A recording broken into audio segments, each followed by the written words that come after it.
حميد من يصيمني من الضرر من كل شيطان وجن وبشر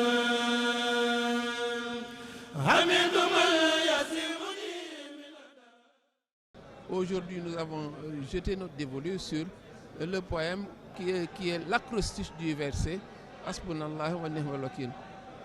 Hasbunallahu wa ni'mal wakil, cette formule qui est un verset et un verset de la sourate 3, le verset 173,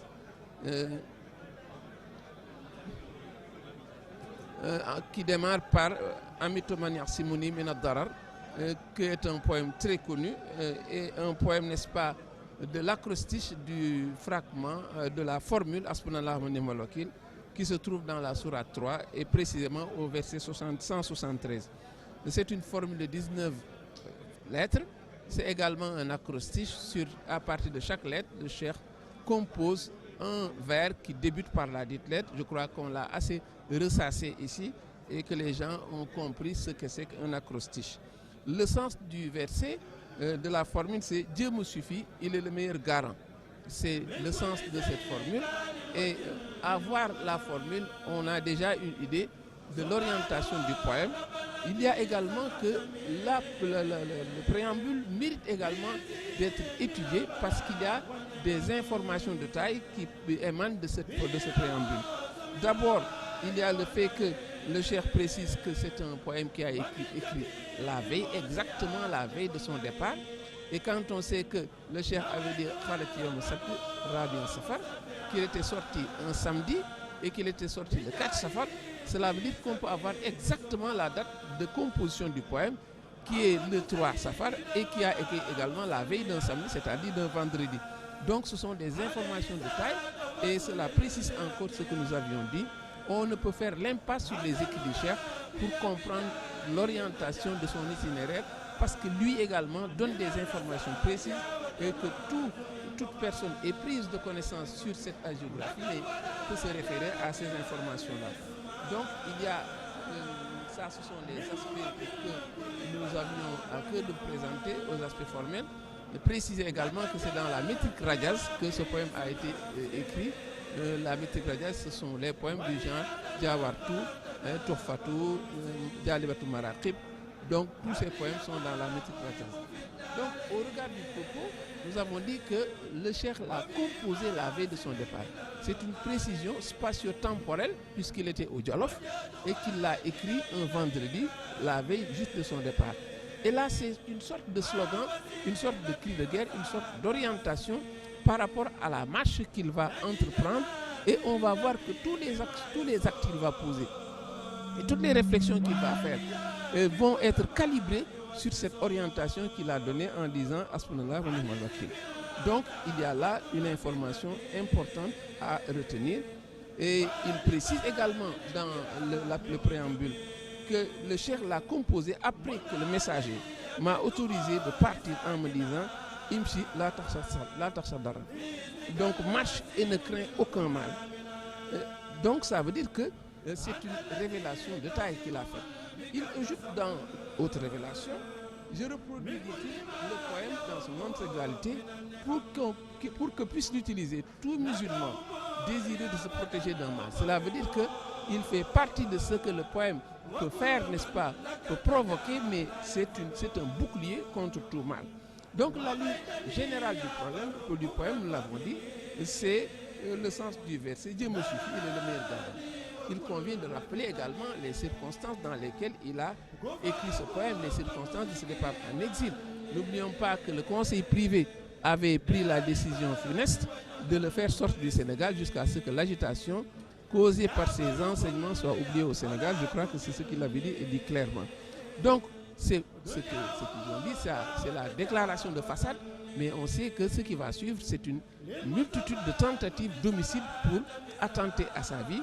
Et on voit bien que le chef était loin d'ignorer cette situation-là. Dès lors, la situation que vit le chef est comparable à la situation d'un condamné qui vit ses derniers instants et qui doit partir seul, qui doit assumer les épreuves seul, qui doit mener le combat seul. Et c'est une situation des plus éprouvantes. Mais nous verrons qu'au plus fort de ces épreuves et de cette situation contraignante, mais les persécutions, le cheikh, n'est-ce pas, est resté égal à lui-même.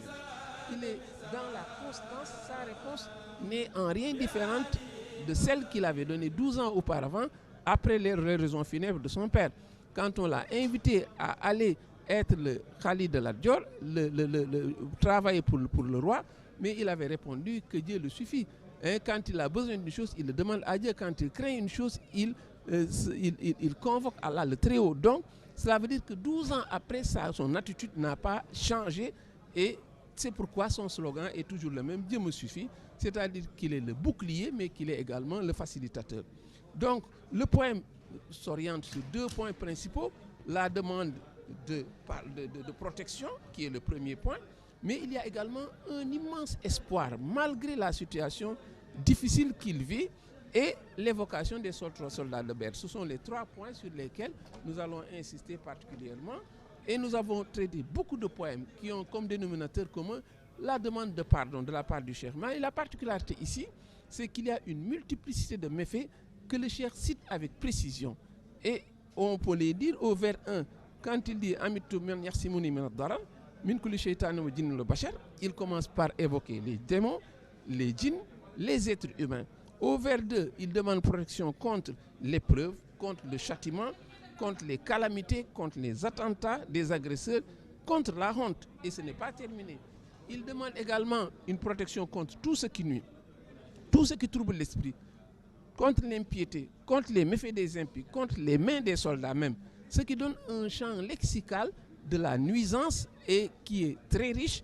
Et le cheikh, n'est-ce pas, c'est un mode, n'est-ce pas, opératoire qu'on voit souvent, mais dans la particularité ici, c'est que il les cite nommément et c'est une précision, n'est-ce pas, qui désarçonne plus d'un. Alors, ce qu'il faut également retenir, c'est que malgré la situation difficile et toutes les contraintes et toutes les oppositions, il est dans un espoir absolu. Le cheikh dit-il au vers 4, je me suis résolu à continuer à l'invoquer. Accorde-moi, dit-il, la faveur d'entrer tranquillement dans ton rempart bien gardé. L'espoir est toujours là. Tout homme, dit-il, qui se réfugie auprès de toi ne sera jamais repoussé. Et enfin, ô Seigneur, je me suis tourné vers toi. Cela veut dire que malgré l'adversité, le cheikh est resté égal à lui-même et son espoir est immense. Il y a ce khawf, c'est vrai, c'est la crainte, mais il y a également ce raja qui est l'espoir. Le musulman doit toujours, n'est-ce pas, être ballotté entre ces 2 tendances-là. Il y a enfin l'image des soldats de Badr. Rien d'étonnant que les soldats de Badr, leur image apparaisse ici. À la veille de son départ, il disait qu'il marchait, il va préciser plus loin, montrant que, assurément, la bride, je marche en compagnie des vertueux, et ces vertueux, ce ne sont que les soldats de Badr. Au vers 2, il dit, dissuade tous les ennemis par l'intermédiaire du prophète et des généreux vaillants soldats de Badr. Il précisera encore dans Assirou, je marche en compagnie des vertueux, ce sont les soldats de Badr. Cette troupe fidèle au prophète qui a fait preuve de loyauté et son ambition, n'oublions pas, c'était de faire partie de cette faction. Il est heureux qu'il ait pu dire finalement, n'est-ce pas, empêche les mains des soldats de me toucher par l'intermédiaire des soldats de Badr, qui est une faction de dissuasion qui accompagnait mais qui était témoin de ce que le cheikh faisait. Donc cette image revient et cette loyauté et cet attachement et tout ce qu'ils ont fait pour l'islam en fait des icônes que le cheikh voulait tant ressembler et même partie des leurs. Et il est heureux qu'il ait pu dire Shahida lillahi bi anni wahdi min ahli badrin. Allah est témoin que je fais partie, je suis un des leurs de ces gens de Badr. C'est la preuve qu'il a réussi et brillamment réussi son pari, faire partie des soldats de Badr. Mais c'est une chose transcendante. L'espoir, peut-être, nous aurons l'occasion de revenir.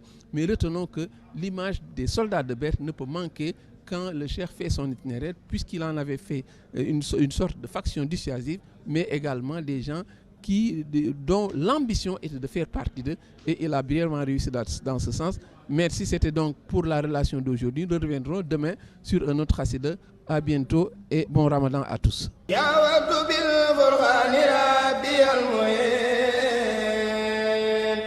Mother